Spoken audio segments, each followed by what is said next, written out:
Hey, how's it going? It's Jessey here from the Land Investing Business Secrets podcast. I've got an awesome guest. His name is Joe McCall. You might have heard of him. He's been in the real estate investing space, first in the wholesaling space and then the houses, and now he's been in the land space for a while as well. And I think you're going to really enjoy this episode here. He's going to share numbers and some data, as I do as well. And it's just a lot of insight is some of the foundational things that are working. I think there's a lot of doom and gloom in this space and a lot of clickbaity titles, but the reality is deals are still getting done and it's in the data. So I get to share this with you, get your pens and paper out kind of episode. There's a lot that he sort of explains on, honing down on a market to the marketing piece that works time after time. And actually, it's one that I very much agree with. And I'll explain why in this episode. Anyways, enjoy this episode here with Joe McCall. All right, I've got my guest here, Joe McCall. Joe, it's good to have you finally back on the show again. How you been? Jesse, I'm doing awesome. Good to see you, man. Yeah. So Joe, what's been going on? What's working for you guys? A lot of people are in and out of the land business. I'd love to hear from you, what's going on with you guys and what's working. Oh man, the sky is falling. Land doesn't work anymore. It's a terrible time to get in the market. I mean, I don't know. It's going actually pretty good. I listen to a lot of podcasts, watch a lot of YouTube videos. I spend a lot of attention, doing deals ourselves and training and teaching people how to do deals. We do a lot of done-for-you direct mail, and I'm actually seeing a huge increase in response rates on direct mail right now. We are, people are still doing deals. In our community, we're still doing deals. You just have to shift and adjust. The market's constantly changing. Not a big deal. People always, here's the thing too. People have always complained ever since I got started real estate investing in 2006. I started getting into it and I quit my job in 2009. And at the time I was doing houses, but I've heard people complain about the market, complain about competition, complain about not enough sellers, complain about not enough buyers. Ever since, when the market's going up or down or sideways, people will always find something to complain about. And here's the thing I've always heard consistently is, man, it's not as good as it was a year ago. It used to work 2 years ago, but now there's too many people. It's not working anymore. So, whatever. You're right. It doesn't work. So go do something else, right? That'll leave more room for the rest of us. So I get my you-know-what and a wad when I hear people complaining because I've heard it for so long. So you kind of get whatever you expect. And if you're going to complain that the market sucks and direct mail is down and is not working anymore like it used to, you're going to believe that. But I'm still doing deals. A lot of clients are doing deals. And again, we're seeing an increase in direct mail. Direct mail works. It always has worked. It always will work. We have one client right now. I won't tell you which state, but somewhere in the northeastern section of the United States, we got 13% response rate on her postcards. Wow. 13%. So we sent, and this is not a very competitive market. We sent some postcards. Our postcards that I like to send, just cheap, ugly, boring postcards that say, hey, text or call this 24-hour recorded voicemail. We don't send them to a website. We don't do QR codes. We just give them a phone number.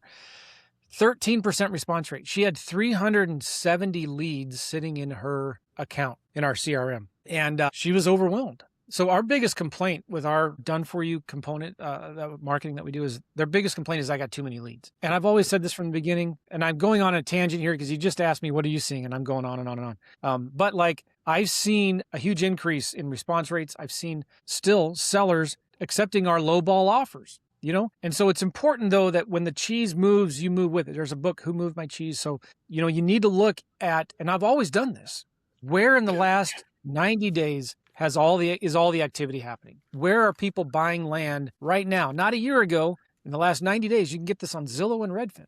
In the last 90 days, where are people buying land? Okay. Drill down into the zip codes. You see the zip codes where all the activity is happening. Good. Now go in and see, what are they buying?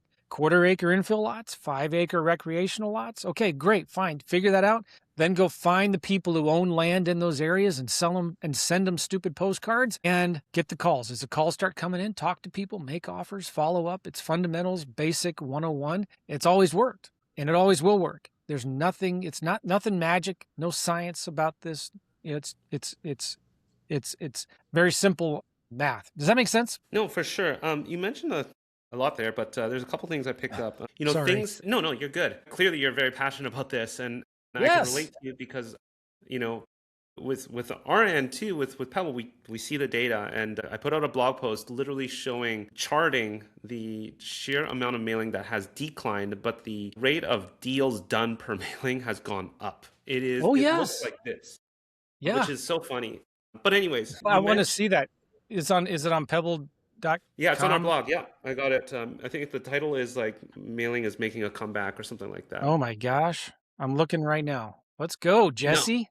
let's quickly talk here. You mentioned, like, shift and adjust. Like, clearly something has changed. So when you're talking about shifting and adjusting and, like, moving where the cheese is, what is that? Is that the actual property type that we should be like, are we looking at different property types? There's two things. Maybe things have changed. So you're saying that, and so what adjustments are you making? Is it typically the kind of property types? Are you doing the upfront work now that is different from before? Help us understand that. Every time I'm looking into a new market or I'm helping a client pick a new market, I start with Landwatch to see what are the most popular states right now.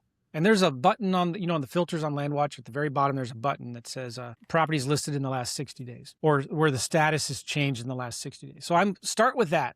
You got the whole United States there, and I like cheap land, so I'm looking for I like cheap land because that's where most of the buyers are. So then I'm looking for what states have the most activity in terms of active listings and sold listings. And I start from that. I narrow it down, real quickly. You can get the top 10 states in the United States from just Landwatch, right?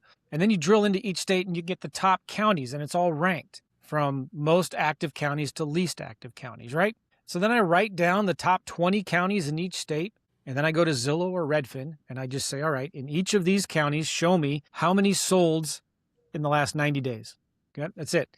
And you can rank them. And there's software there's really good tools and software out there. Pebble probably has some of this. There's Land Portal, there's Land Insights, there's a ton of them. And you can look to see all I care about. I don't care about sell-through rates or an absorption rates or how many properties are active. I don't care. I just want to know, where is the money going? I'm going to follow the money. And I can see, all right, in this state, in these counties, this county in particular has 500 transactions in the last 90 days. This county has 400. This county has 600. This county has 90. And then you just rank that list from high to low. And I start with the one county that had the most solds in the last 90 days. All right. And guess what? That's different than it was a year ago. Okay. Simple. Then what I'll do, and you could do this with Redfin as well. You can say, all right, in these counties, what are the most active zip codes in each of these counties? Right. And I can see, all right, well, in this county, and again, you can do this in Redfin. If you look at solds in Redfin, in most states, it allows you to download the list. If you scroll all the way to the bottom in Redfin, there's a download link. And you can download them, look at it in a spreadsheet, or just analyze it in ChatGPT. And I say, okay, so in the last 90 days in this county, and I ask ChatGPT this, I upload the spreadsheet, and I'll say, what are the most active zip codes? What's the median acreage size? What's the median price? And what's the median price per acre? And ChatGPT a minute later tells me, okay, in this county, here are the top 10 most active zip codes, and the average median selling price, because the median takes out the outliers, the median sale price is 25 grand and the median acreage is 0.25 acres. I'm like, okay, boom, here we go. I got it. These 5 zip codes, these size properties. And then I don't like sending blind offers. It's just so much easier there's so much time you can waste on trying to come up with blind offers, right? Just, the hot zip codes now, right? You know what the buyers are buying in those hot zip codes. And this isn't from a year ago. This is like recently. And we know they're buying quarter acre lots, right? In these zip codes. And they're paying an average of $20,000 an acre or whatever in these zip codes. So I go and I get a list of everybody who owns land in those zip codes. And my filtering and criteria is very simple. I want to know if they've owned it for over 5 or 10 years. Okay. Sometimes, like, if my list is too big, then I'll do 10 years or more. So they've owned it for over 10 years. They live outside of the area, maybe outside of the zip code or outside of the county. That's number 2. And that's all I care about. Now, if my list is still too big, I might say, okay, give me only individual owners, not LLCs. So I might exclude LLCs. And so I get a big fat list, and I mail stupid cheap postcards, and postcard is just ugly text. It's what we used to use in houses back 20 years ago. Yep. It says, hey, one of the postcards I send says, like, Just Google it. Google third notice postcards, and you'll see, like, a lot of people used to use that in houses. I've softened the language a little bit. So it just says, hey, it's important we talk to Mr. Owner's name. It's really important we talk to you about your vacant lot in XYZ city, county. I've recorded a brief voicemail about your property, so you can just call or text this number and no one will answer. Call this number. And then the voicemail says, hey, listen, when you want to sell your land, normally you're faced with two options, right? You can list it with a realtor or you can sell it for sale by owner. But now you have a third choice. My name is Joe. We buy vacant land throughout the XYZ area. So if you're tired of fake offers, because sellers are getting tired of fake offers, we are legit investors. We can pay cash. We can close in 30 days. We don't play any silly games. Leave your name and number and the reference ID on that postcard, and we'll send you an offer within 24 to 48 hours. Okay, that's it. So we get a lot more calls on these postcards because they're ugly and because we tell them text or call our 24-hour recorded voicemail. Now, here's a ninja trick. Oh, yeah, go ahead. Here's a ninja trick. If anybody listening to this, if you want to make $1 million, here's what you're going to do. Answer the phone when they call. Don't let it go to voicemail. Answer it live. When they call, say, hey, this is Joe. How can I help you? First of all, you're not going to get anybody that's mad because you answered it live. They're just going to be shocked. Like, oh, and if they do say something, you just say, hey, I'm sorry. I was just walking by my phone and I saw that you called. So instead of playing phone tag, I just thought I'd answer it real quick. So tell me, do you have a property you want to sell? Talk to them. Okay.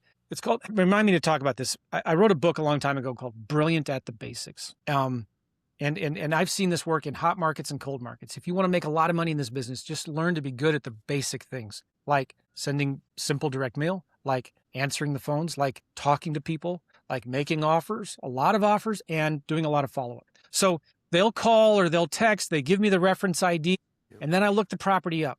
Okay, so when I send offers, I want to send intelligent offers because I'm looking at this property. There's a big difference, as you know, between a property that's on the water and a property that's flat. There's a big difference between wetlands, floodplains, or on the side of a mountain, normal lots, the road access, whatever. So that's the reason I don't like blind offers, is because no algorithm in the world, no matter how smart the AI is going to give you good offers 100% of the time. So now I can look at each individual property by itself and figure, okay, well, I could sell this property quickly for 25 grand and I send them an offer for 15. Okay. And I know my numbers. I get 1 out of every 25 to 30 offers accepted when I send them that way. So they're calling me back. I try to talk to them if I can. I send them an offer and then I follow up. And on average, we follow up. We get a deal for every 7 to 8 touches over 3 months. On average, 3 months, 7 to 8 touches, and probably 75% of our deals come from follow-up. So these are the simple, brilliant, basic things that if you could just do, you'll do a lot more deals. Talk to people, make offers to every seller you talk to, and then follow up. And follow up, my favorite way to follow up is direct mail. I send more direct mail. I send them the offer in the mail. I don't email it to them.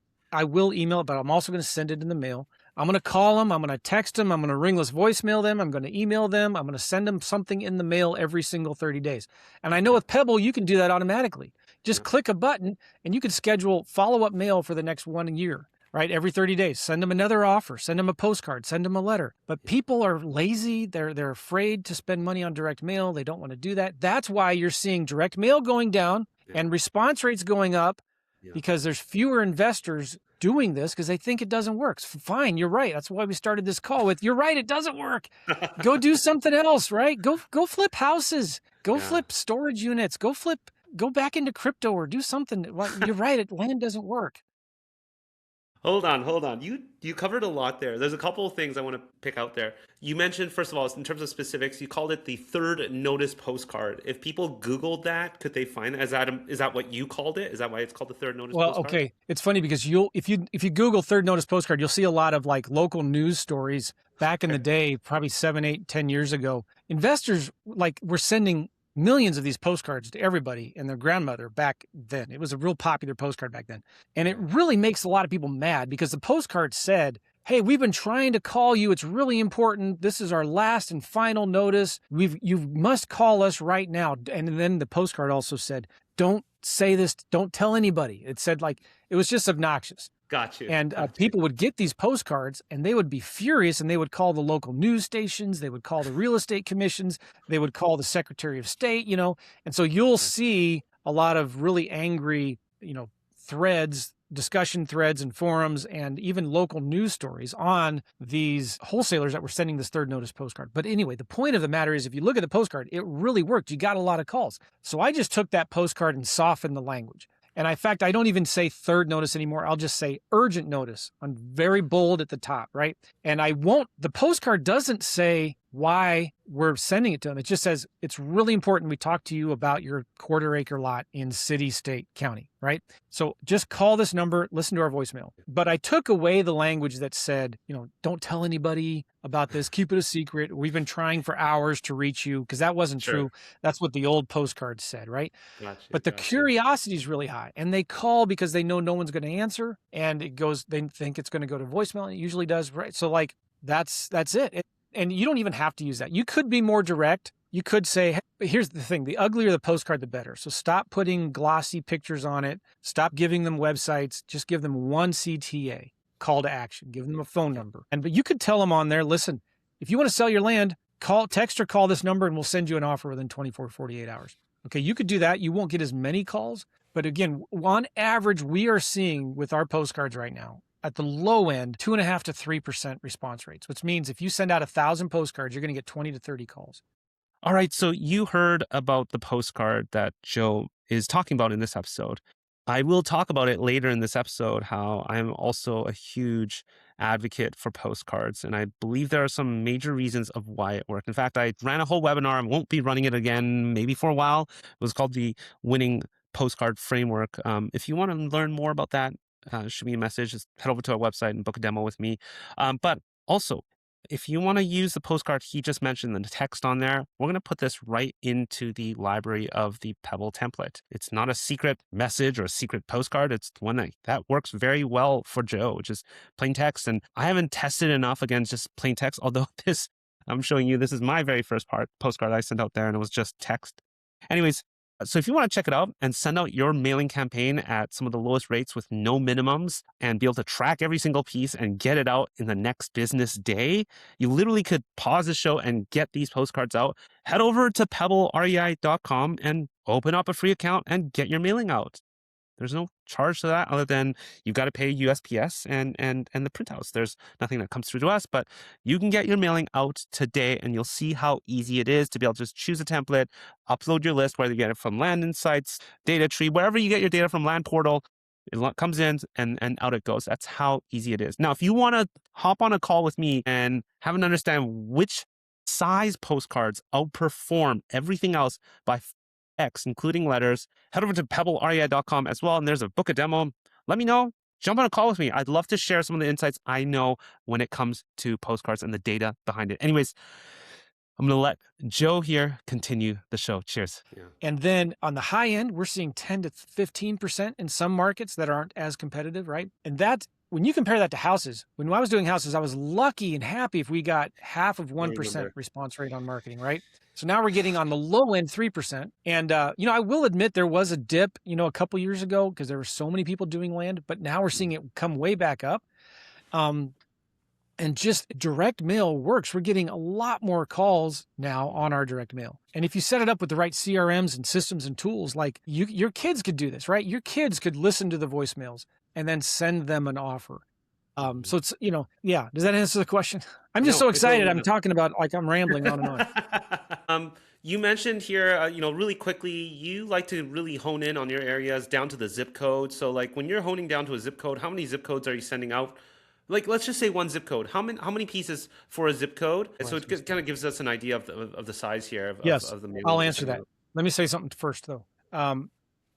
When houses, we were doing good if we were spending like $3,000 to $5,000 in marketing to do one deal. And I still have a lot of friends that are wholesaling houses that are in that range. If you can get a deal under contract, whether you're using PPL, PPC, direct mail, cold calling, text blasting, whatever, if you can get a deal, flip a deal, under $3,000 in marketing costs, you're doing really good. Now you're making 10, 20 grand. So it's a good ROI, of course. Yep. But with land, what I have seen consistently over the last 6 years that I've been doing land, we are averaging about $750 to $1,000 in marketing per deal. Mm-hmm. And we're doing neutral postcards and letters, neutral postcards, neutral letters. And the reason why it is so low is because being brilliant at the basic stuff, right? We're just sending neutral letters. Hey, call us. They call us. We either answer the phones, we go to voicemail, we call them back. We send them intelligent offers. And then in writing, we send the offers in the mail. And then nobody follows up better than we do. We follow up with text, emails, more direct mail every 30 days. And when you work out the numbers, we're averaging $750 to $1,000. So if you think like texting is better because it's cheaper, you're fooling yourself. It's not. It's not. Nothing beats direct mail. Okay, so now your question about the zip codes. Yes. In the zip codes, again, I'm kind of going county, the whole country, and then down to the state, then down to the county, and then to the zip code. Mm-hmm. You know, I try to mail, personally, what we're doing right now is we're sending about 500 postcards a week. I've got one acquisitions person, one dispositions person. We'll do a couple deals a month, 2 to 3 deals a month. Our average, sometimes our profits are like 3 to 5 grand. Sometimes they're 15 to 25 grand or so. But I'm doing more deal partnering and investing in other people's deals. Sure. So, you know, I've got a coaching program on that. So people are bringing me deals now, which is awesome. And so I get to I'm lending on a deal right now we're buying it for 45 and it's worth maybe 90 to 100. We're going to sell it for 80. And there's another deal that one of my other students got it's a long story, but there's about $100,000 margin on that. So I love partnering on deals with students, but the zip codes, I'm following the money, right? I'm following the demand, and I let the market tell me where to go into. And so if I'm seeing that there's a lot of activity in Florida, I don't care about the competition. I don't care about how many other people are doing land in Florida. People are still buying land right now. They're home builders. I don't care if they're home builders. I don't care if they're investor buyers or just retail buyers. I don't care. I'm going to look and see, okay, well, in these counties. Now, I typically stay away from Lee County and Charlotte County. That's just, the margins are too thin there.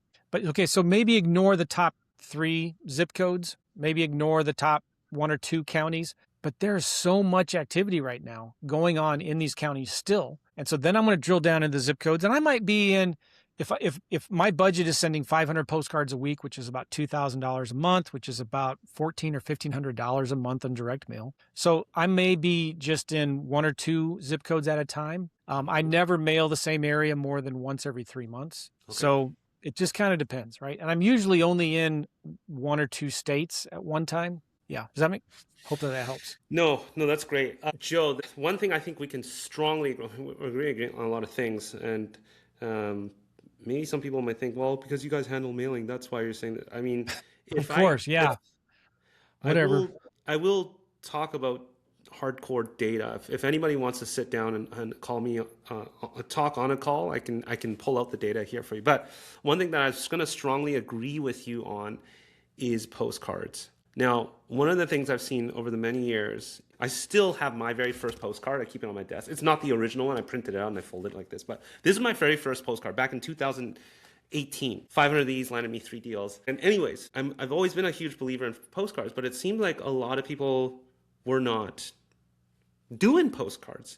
And when we pull the data here, the increase in response rates for a postcard compared to a letter is pretty unbelievable. I didn't even think it would be that much more. But why is it that you think postcards? I've got my theories as to why postcards probably outperform, but a lot of people don't. And it's funny, I just gave a big webinar called the Winning Postcard Framework, and still people are like not sold on postcards. I'm like, well, I mean, I've shoved enough in front of your face here to show you, which is fine. Yeah. But like, why do you think postcards perform better?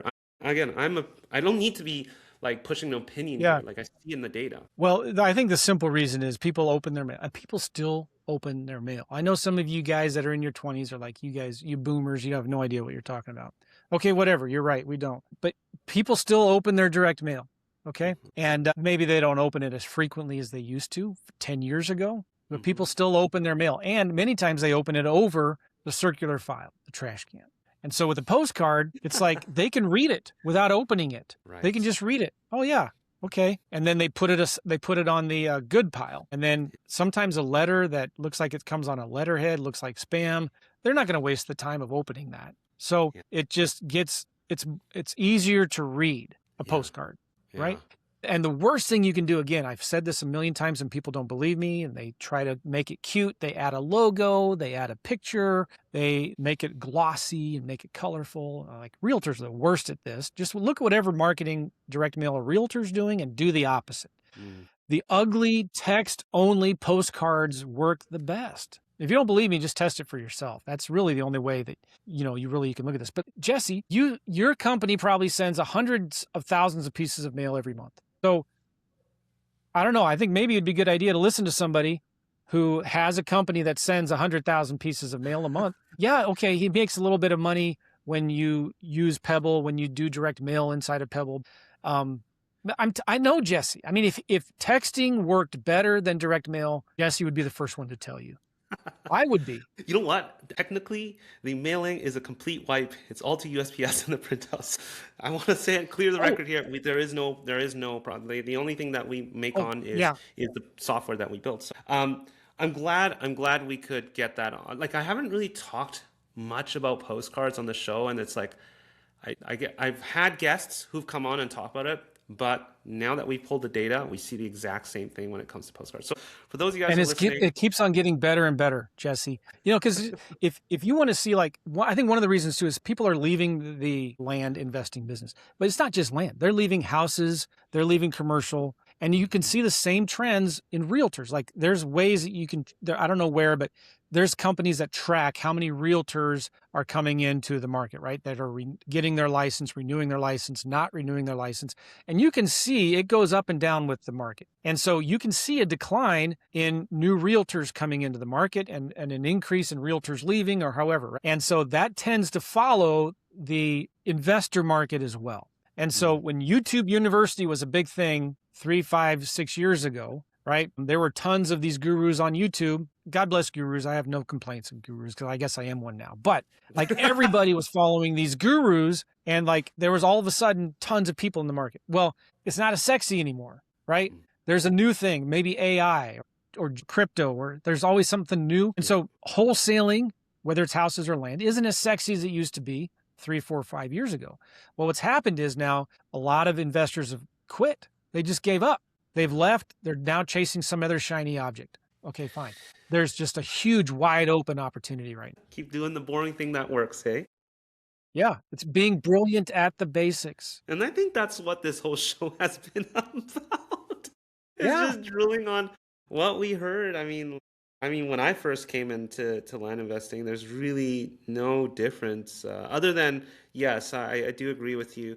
In fact, I do see, I think the one thing that you are doing a lot more of is like the upfront work. You're drilling into there. I'll be honest, like back then I can just blast into any county. I would get stuff. And so now I think there is more work upfront. And I think people are sold the idea that I will just blast wherever and go with that. And a lot of it has to do with sometimes you just pick the wrong market. But anyways, there can be so many variables here. That's important to stress. This is really, really important because you have to make sure you're going where the money is going. So the money is not going out to the middle of nowhere, stamp-sized desert squares in New Mexico or whatever, right? I mean, maybe it is, but I throw my biases out the window. I'm looking at the data, and you can get it from starting with Landwatch and then go to Redfin, all right, or Zillow, and just look in the last 30 days, 60, 90 days, what has been selling and where. And you can drill down and find. It might be infill lots, I see people talking about infill lots don't work anymore. And well, okay, I don't know why in the last 30 days there's been 500 infill lots that have sold to home builders in these 5 zip codes, right? Like people are still buying them. So why can't you be the one to find the landowners who own land there? Okay. So if you can see what people are buying them for, then just offer 10 grand less. So it's like the market has shifted, right? Maybe there's fewer buyers now. Maybe I don't know. And maybe the buyers are paying less now. So that's fine. You just adjust your offers. So you're constantly looking at adjusting your offers, adjusting the markets, and you're going to be fine. You're going to be fine. So like, don't try to reinvent the wheel. There is no secret list. There's no secret market that nobody knows about. There's no secret postcard. It's just do the work. Suck it up, buttercup. Yeah. Unfortunately, there is a high turnover, and that also it sucks to kind of see that, and that sort of Sure, it does. messaging of it's not working kind of perpetuates. Listen, Joe, I think you've made a point here, and I hope some of you guys that are listening here have heard what Joe said. I've been on Joe's podcast. We sort of talked about similar things that we've seen as well when it came to mailing. Both myself and Kevin spewing some of the things that we've seen with mailing. Anyways, Joe, for those of you that want to get in touch with Joe, maybe it's his coaching, maybe it's his material. He's got a lot of marketing out there. Is it best to head over to joemccall.com? Yeah, maybe. You go to my YouTube channel. I don't do as many YouTube videos as I used to. About once a week, I'll do a video.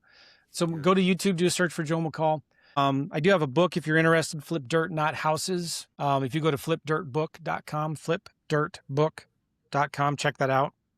Yeah, but the YouTube channel, if you want to, I do a podcast as well. So wherever you do podcasts, just search for Joe McCall and you'll hear mine.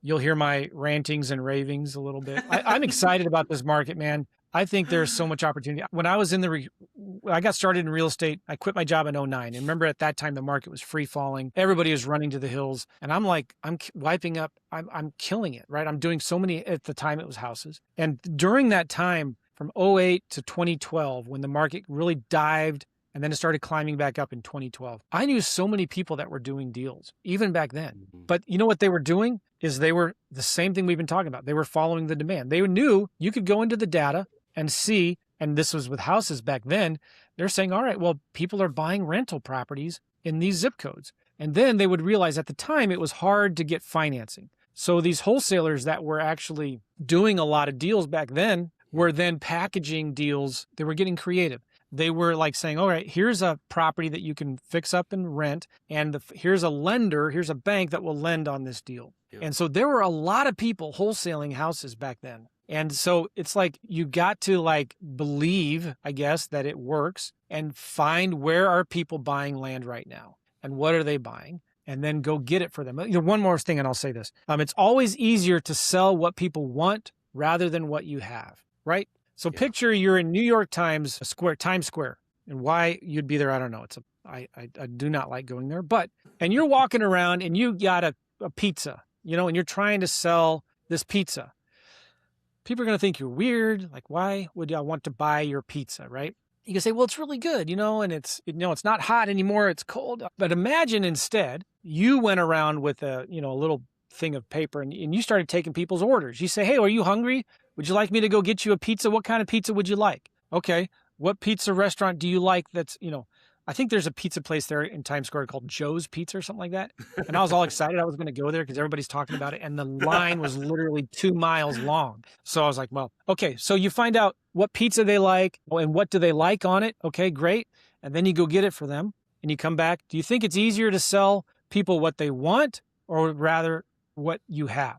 It's always easier to sell people what they want. So the secret in all of this is go find out what they want and go get it for them. And you will make a lot of money in this business if you can just figure that out. I love that. Let's end on that message. Joe, thanks so much for coming on the show here, sharing with us the things that you're seeing and the numbers that you're seeing as well. And, I hope some of you guys take this to heart and take action. Joe, thanks again for coming on the show. Thank you, Jessey. Appreciate you. And I appreciate what you're doing at Pebble. Your podcast is one of my favorites that I listen to a lot. And you're one of the good people in this space. I appreciate you. Appreciate it. Thanks so much, Joe. All Cheers. Right.